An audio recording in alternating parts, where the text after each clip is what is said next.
Restoration is restoration of monarchy, restoration is restoration of classical standards, and third, it has a sense of restoration of drama, restoration of theater in England. So restoration stands for these three significant aspects of this age. That whatever is thought, you can say the restoration in English history, if we compare it with European history, it's mostly called Age of Reason or Enlightenment age. And I can say that age is the most significant age of human history. इंसान की जो तरक्की हम आज के जमाने में देखते हैं, वो बेसिकली चाहे उनकी बिगिनिंग रेनेसांस में हुई हो, लेकिन उन्होंने एक टेंजिबल फॉर्म जो है वो रिस्टोरेशन एज में हासिल किया। फिलॉसफी, साइंस और मॉडर्न नॉलेज में इस एज की कंट्रीब्यूशन बहुत ज्यादा है। लिटरेचर के लिहाज से अगरचे हम कुछ चीजों पे क्वेश्चन मार्क कर सकते हैं, स्पेशली रिस्टोरेशन पोइट्री का स्टैंडर्ड चूंकि उतना बेहतरीन नहीं है जितना रेनेसांस में था और उसके बाद रोमांटिक इरा में हुआ। तो चूंकि लिटरेचर का एसेंस पोइट्री है, तो पोइट्री अगर जो है वो फर्स्ट रैंक या हाई रैंक नहीं है, तो हमारे ज़हन में आता है कि लिटरेचर के लिहाज से ये एज क्या इतनी सिग्निफिकेंट है जितनी रेनेसांस, बाद में रोमांटिक एज है। तो आंसर जो है वो है कि नहीं। लेकिन नॉलेज के लिहाज से, आइडियाज के लिहाज से, पॉलिटिक्स के लिहाज से, इंसान की सोच के लिहाज से, मुआशरे के लिहाज से, इससे बढ़कर ना कोई एज पहले गुजरी है ना इसके बाद। क्योंकि यही वो एज है जिसमें इंसान ने जो है वो शऊर जो है वो हासिल किया और समझा कि हमें सियासी तौर पर उन नारों को, उन स्लोगन्स को ऑन किया जो बाद में मॉडर्न वर्ल्ड का जो है वो एक हॉल मार्क है। For instance liberty, equality, democracy, human rights, वो सारी बातें जिन पे आज हम शोर मचाते हैं कि हमें ये नहीं मिला, हमें ये हक दे दें, नस्ली इम्तियाज नहीं होना चाहिए, सिनफी इम्तियाज नहीं होना चाहिए, और जो है सब इंसान बराबर हैं, स्लेवरी को खत्म होना चाहिए। ये सब बातें आखिर इंसानों ने की कब? डेफिनेटली रिस्टोरेशन एज में, जिसमें अनलाइटनमेंट की बात की गई। और अनलाइटनमेंट या रोशन ख्याली का मतलब ही ये था कि अब इंसान जो है वो जदीद सोच के साथ जिंदगी गुजारना चाहता है। इस एज को अगर एज ऑफ रीजन कहा गया तो इस वजह से क्योंकि इसमें रीजन या अकल की जो है बर्तरी को तस्लीम किया गया। ईमान, यकीन, फेथ, वो जो पुरानी बातें थी उनको छोड़ के अब रीजन की बात की। इंसान ने जो एम्पेरिकल नॉलेज हासिल करने की डिजायर की थी, वो काफी डायमेंशन में सामने आने लगा। बहुत सारी इनोवेशंस, इन्वेंशंस, डिस्कवरीज हुई, लेकिन सबसे इंपॉर्टेंट जो है हम कह सकते हैं कि इंडस्ट्रियल रेवोल्यूशन हुआ। ये इंडस्ट्रियल रेवोल्यूशन ही है जिसने मॉडर्न वर्ल्ड को क्रिएट किया, और ये इंडस्ट्रियल रेवोल्यूशन है जिसने डिटरमिन किया हमारी सेंस ऑफ पोजेशन को, बिलोंगिंग को, पार्टनरशिप को। और ये इंडस्ट्रियल रेवोल्यूशन जो है ये डिमांड करता था कि एक ऐसा मुआशरा हो जहां स्लेवरी ना हो, एक ऐसी सोसाइटी हो जहां इक्वेलिटी की बात की जाए, एक ऐसी सोसाइटी हो जहां पे डेमोक्रेसी के आइडियल्स जो हैं वो आगे बढ़े। सोचने के लिहाज से ये एज जो है इसको हम साइंटिफिक थॉट की बिगिनिंग कह सकते, क्योंकि इस एज में फिजिक्स में डिस्कवरीज हुई और फिजिक्स का pride no one else except sir Isaac Newton. ये सर आइजक न्यूटन हैं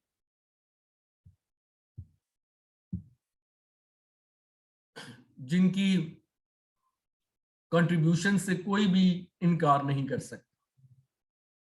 शायद ही नॉलेज की कोई डोमेन हो जिसमें आइजक न्यूटन ने इन्फ्लुएंस ना किया हो।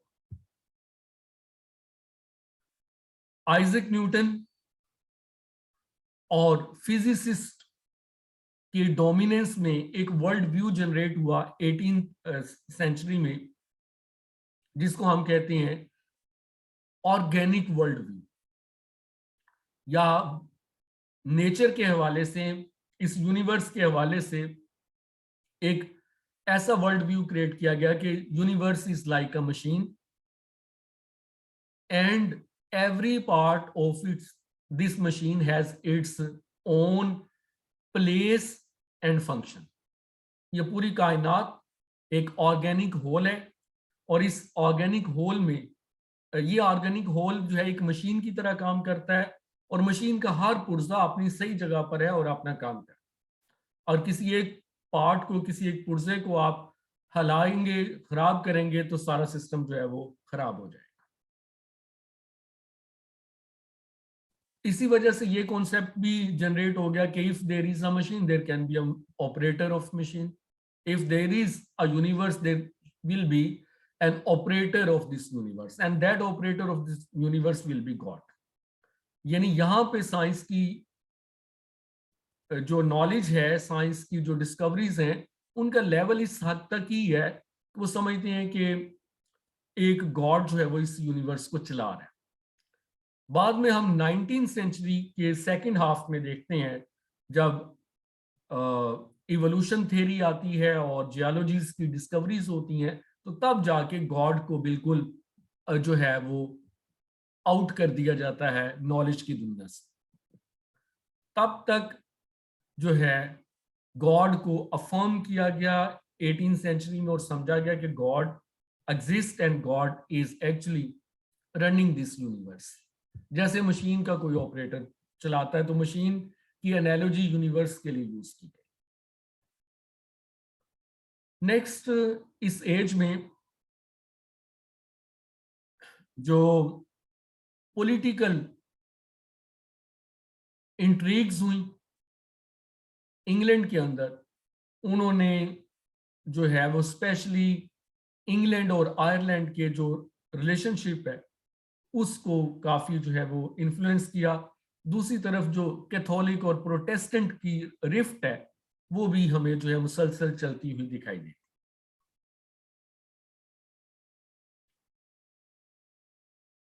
King Charles second,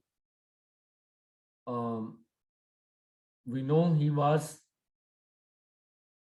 a Protestant king, but after his death, his son King James II came into power, and King James II had sympathies for Catholics.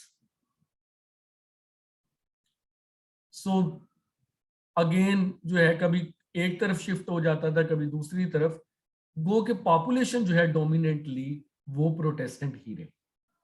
ये अब 2 सदियां पीछे या 3 सदियां पीछे के इंग्लैंड में वापस नहीं जा सकती थी।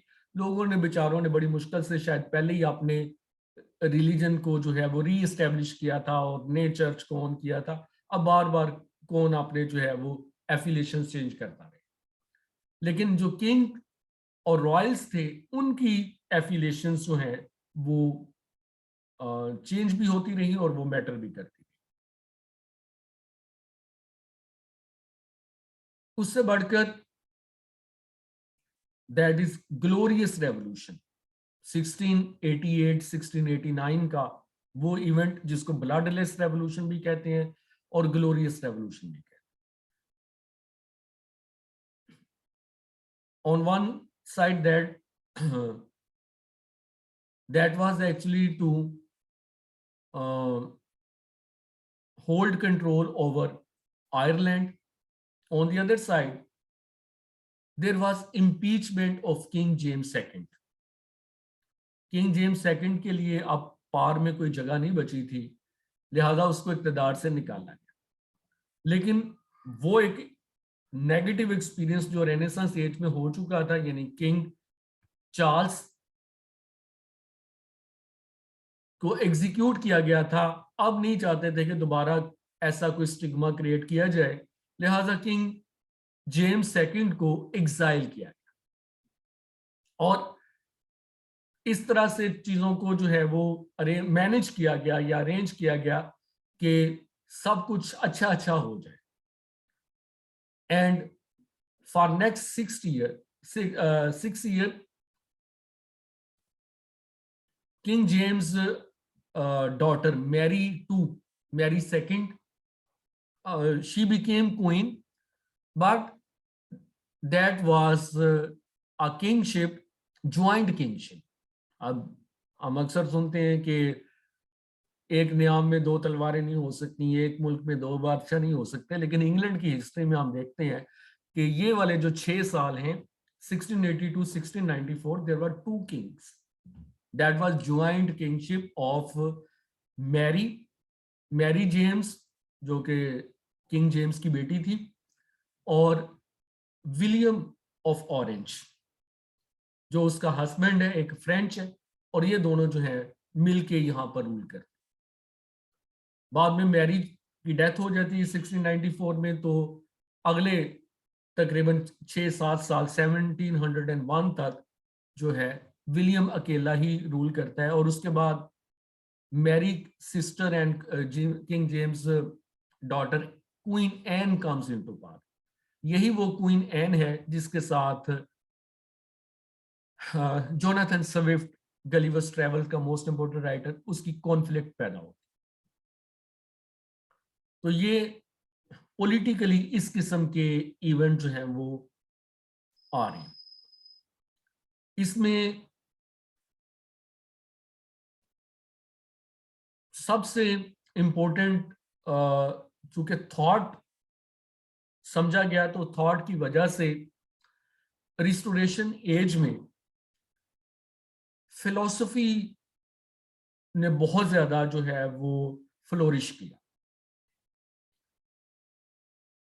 ना सिर्फ रेनेसांस एज के लेटर पार्ट में सामने आने वाला फिलोसफर थॉमस होब्स, जिसने रिस्टोरेशन एज की फिलॉसफी को मेन फ्रंट से कंट्रोल किया हो, और अपनी बुक जिसका नाम लेवियाथन है उसके जरिए, क्योंकि लेवियाथन दैट्स लेबल फॉर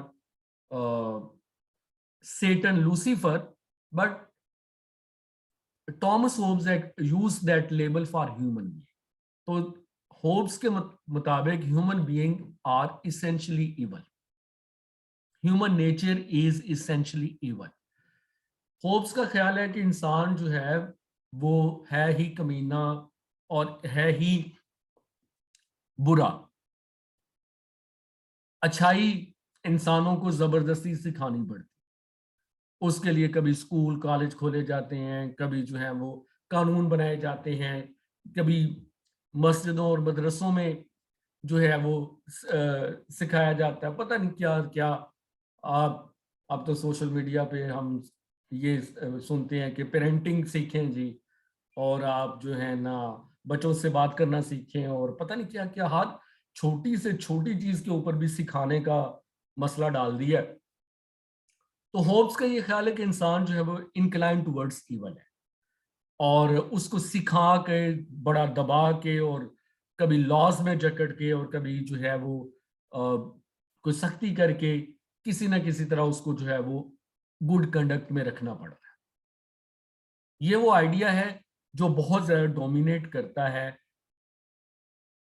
इस सेंचुरी में, या मोर देन अ सेंचुरी। उसके बाद डेविड ह्यूम है, जॉन लॉक हैं, जो इंग्लिश में बड़े फिलोसफर हैं। और इसी टाइम पे हम देखते हैं कि यूरोप में, फ्रांस में वॉल्टियर जैसा बड़ा फिलोसफर है, और जर्मनी में पहले जो है वो इमैनुअल कांट है, और उसके बाद कांट के जो डिसाइपल्स हैं फिख्ता वगैरह वो हैं। तो फिलॉसफी बहुत ज्यादा फ्लोरिश कर, फिलॉसफी के साथ साथ साइंस, और साइंस में अभी मैंने बताया कि न्यूटन, फिजिक्स और मैथ और फिजिक्स जो है वो बहुत जो है बड़ी बड़ी डिस्कवरीज के साथ सामने आ रहे हैं।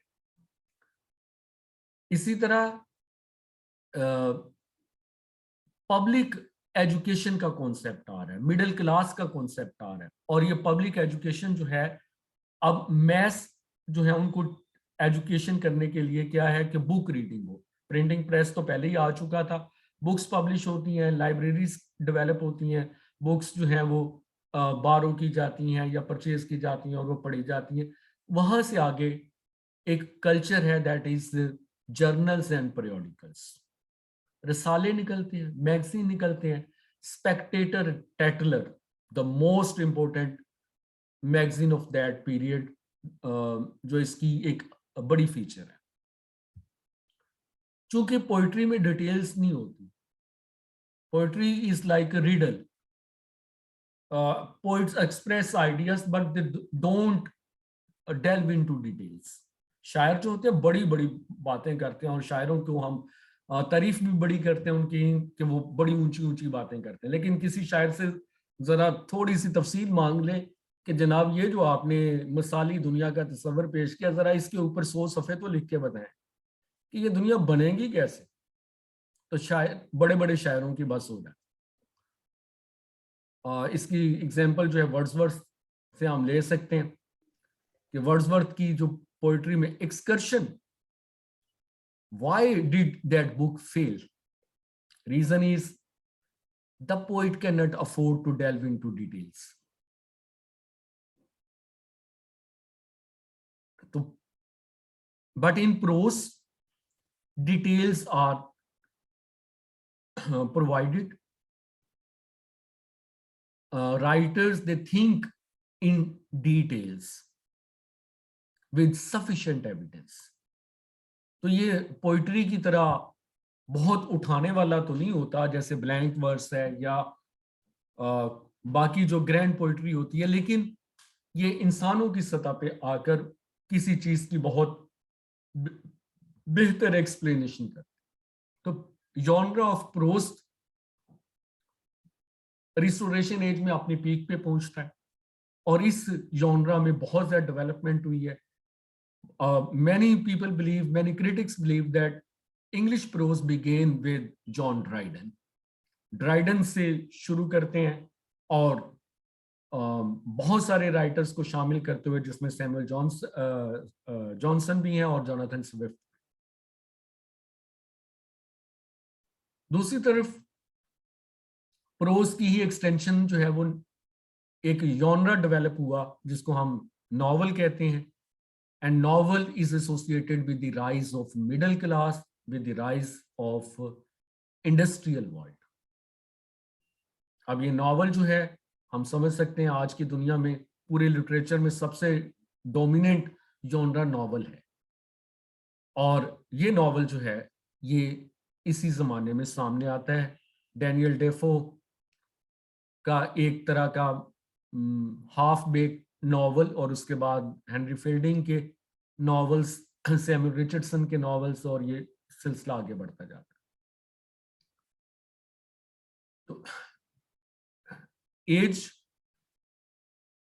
Of restoration, that is also called age of that is also called new classical age, or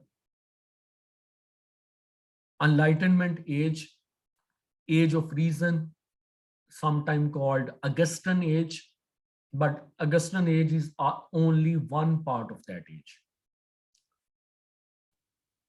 Excuse me, sir. Some writers like B.R. Mullick divides that period into 3 dominant writers' works, यानी 3 बड़े writers को लेके वो इस तरह से divide कर देते हैं कि जी फर्स्ट फेज जो है वो Dryden age, Dryden period, and second is Pope age, and third is Johnson age. यानी तीन बड़े राइटर्स जो हैं वो तीन फेजेस को रिप्रेजेंट करते हैं। पहला जो फेज है 1660 to 1700, that's age of Dryden. From 1701 to mid 18th century or 1742, that's Pope age, and from mid 18 to 1785 or 1789, that's Johnson age.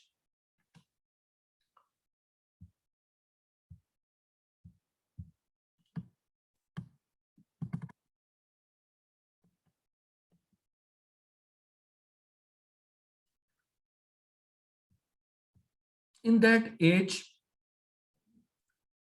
first we see concentration of society was on commerce, on respectability, and on institutions. Mean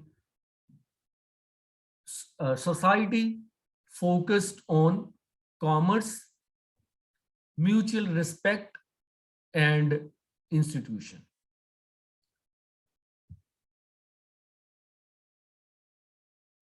The genius of the nation led to the founding of the Royal Society in 1662. That's the Royal Society that was ridiculed in third voyage of Gulliver's Travels. Natural knowledge, definitely knowledge of science. The Royal Society represents the trends towards the institutionalization of scientific investigation and research in this period. We can say in previous age, more focus was on individuals. And in that age, we see a shift towards institution and institutionalization. The other highly significant institution was the Bank of England, founded in 1694. 1694 में बहुत अहम वाकया पेश आया, bank of England कायम हुआ, जो कि सेंट्रल बैंक है। और बैंक और बैंकिंग सिस्टम से भी आप समझ सकते हैं कॉमर्स और इंडस्ट्री पे focus.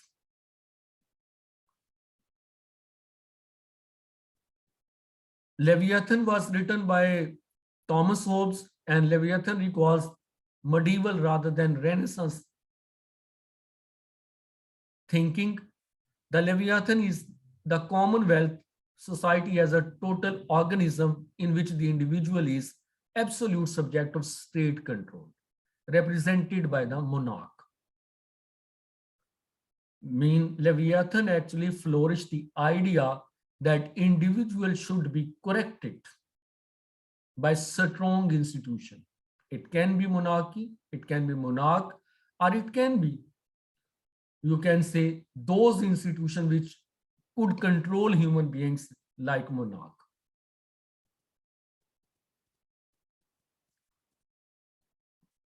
Then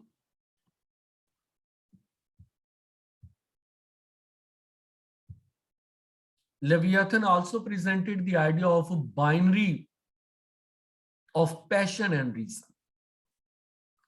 And that binary of passion and reason, Leviathan stresses, or Thomas Hobbes stress, reason should control passion and emotions. Later on, we see John Locke, another English philosopher, he advocates balance of passion and reason.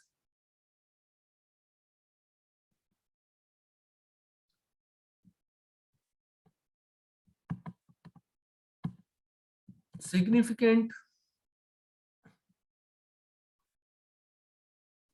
progress, commercial progress led to city-based middle class economic mentality. And several trends can be seen in literary production.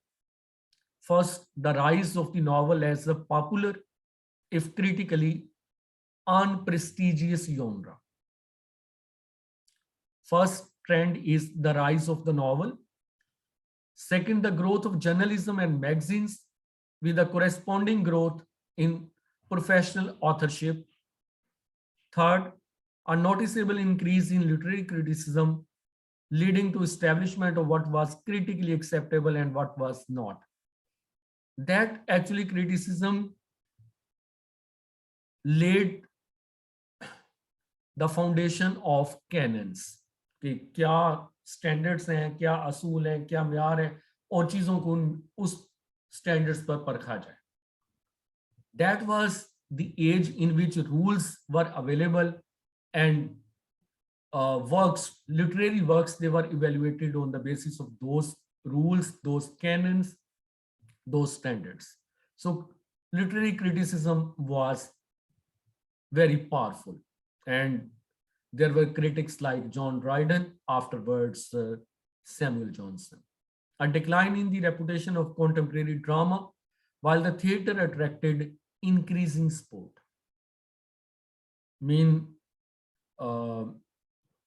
In last 2 decades of Renaissance, we can say theater was closed, but afterwards theater was commercialized, theater got support from state, and theater attracted mass audience. But theater never could get the grandeur of Shakespeare and Marlowe. Theatre ने बहुत develop किया, theatre ने grow किया, number of audience के लिहाज से, number of place के लिहाज से, प्ले हाउसेस के लिहाज से, लेकिन अब उसमें कोई हैमलेट और कोई डॉक्टर फॉस्टर्स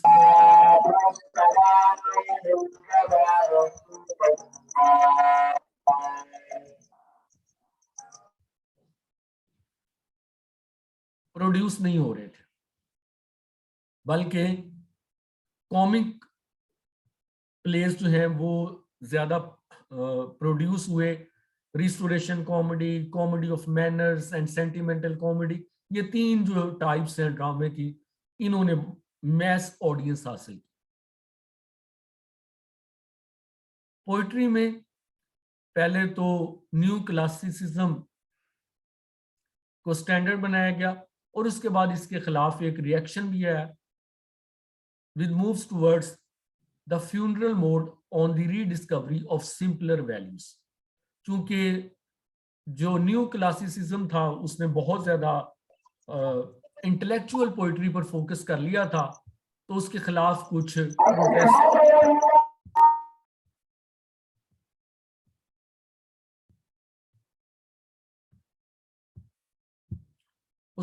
कुछ प्रोटेस्ट इस तरह से आया कि जी पोइट्री को सिंपल किया जाए. And towards the end of 18th century, there was an attraction for fantastic, exotic, and primitive. That's the beginning of romantic age. यानी जब रियलिज्म से शिफ्ट इमेजिनेशन पे, एक्सोटिक पे, फैंटास्टिक पे हो गया, तो तब ये जो एनलाइटनमेंट एज या रिस्टोरेशन एज थी या एज ऑफ रीजन थी, इसका डिक्लाइन शुरू हुआ. तो यहां तक जो है हम देखते हैं कि dominant genre of that age is prose, and there is emergence of novel, birth of journalistic writing, and a trend of literary criticism.